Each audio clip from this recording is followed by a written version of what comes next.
Good evening, friends. I want to welcome you all on this episode of Rising Bharat. And today we are going to discuss about the statement given by the Rahul Gandhi in the parliament that India is not a nation, it is a union of states. Of course, it must be a very surprising factors for a lot of Indian. And there is a lot of hue and cry in the media about this. And a lot of channels, maybe the social medias, are condemning this statement. But if we try to understand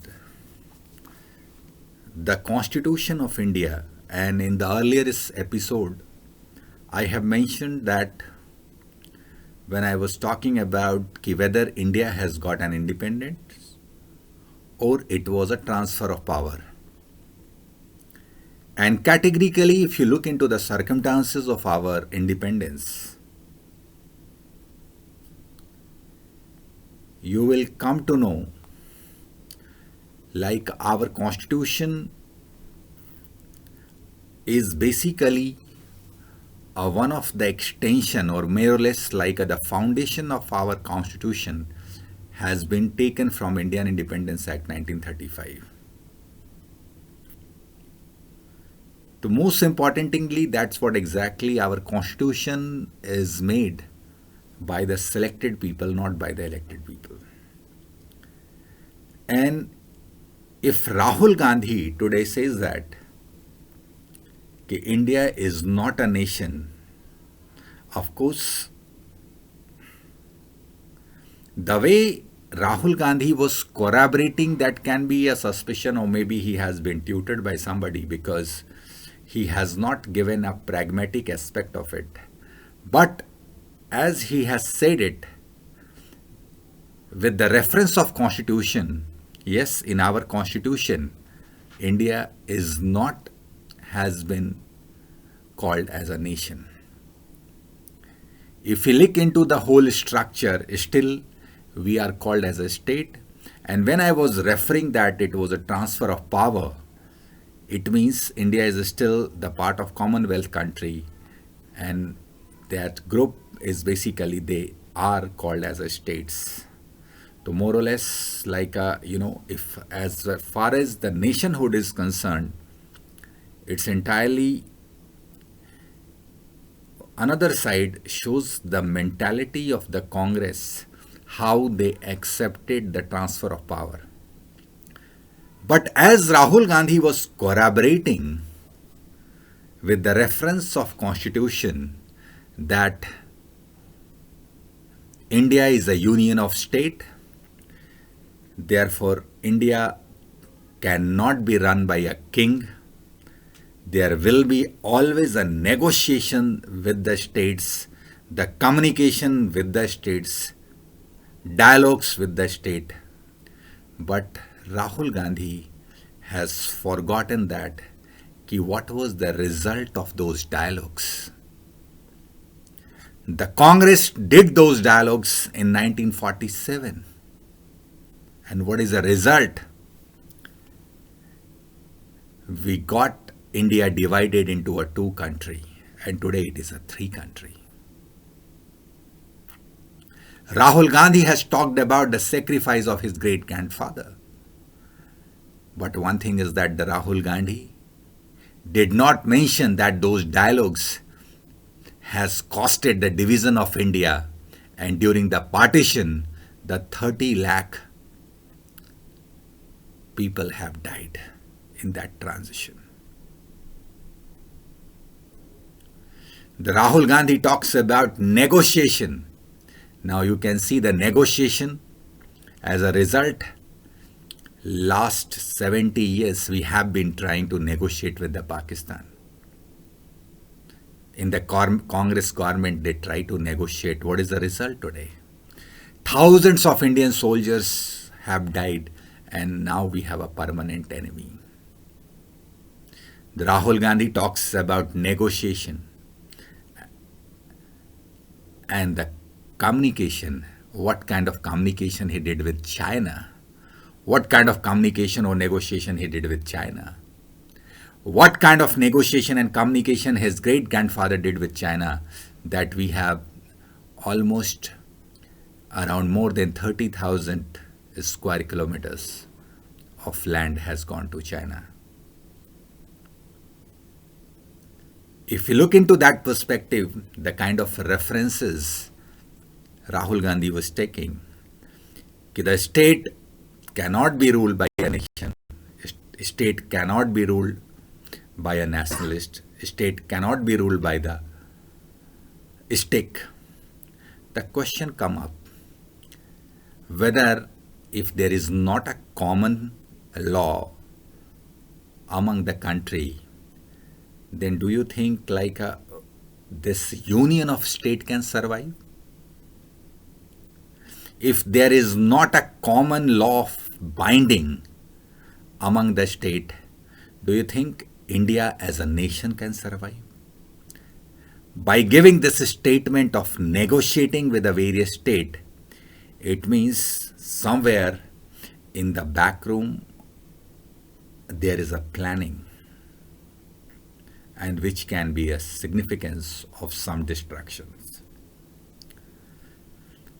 Because if we think about India as a nation, then we can see a homogeneous progress of India as one. As the current Modi government has talked about nation first and Ek Bharat, Shresth Bharat, it's all about unifying the nation into one.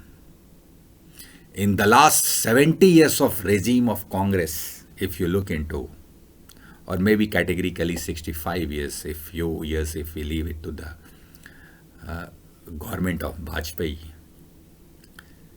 then we can understand that due to that imbalances, because lot of state had been ignorant or they had been ignored by the central government. For an example, Northeast or eastern states. As a result, what happened? The poor get poorer. The divide between the development is very much visible in those states. And as a result, what happened? The problem like Naxals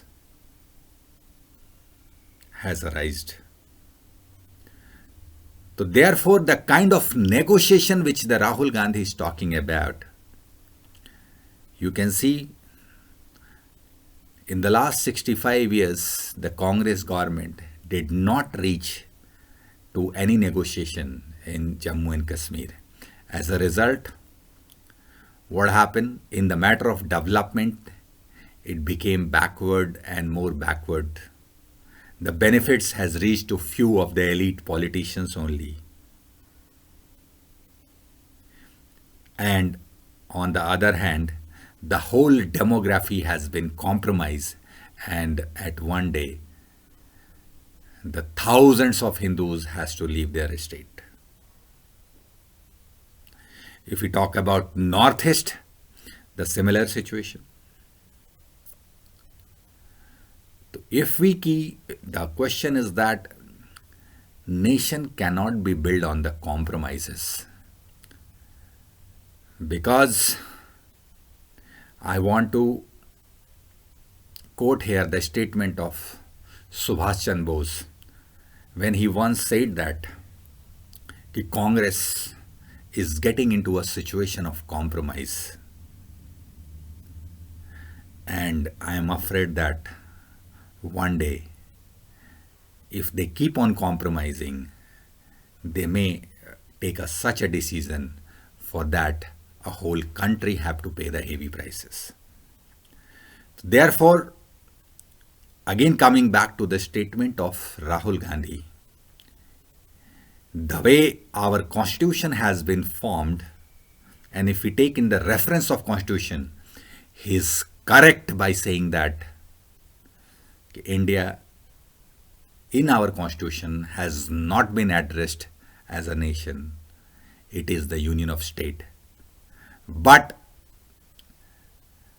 accepting this constitution, and as it has been taken over or more or less formed in the supervision of his great grandfather Pandit Jawaharlal Nehru, where the question of nationalism looks like lost.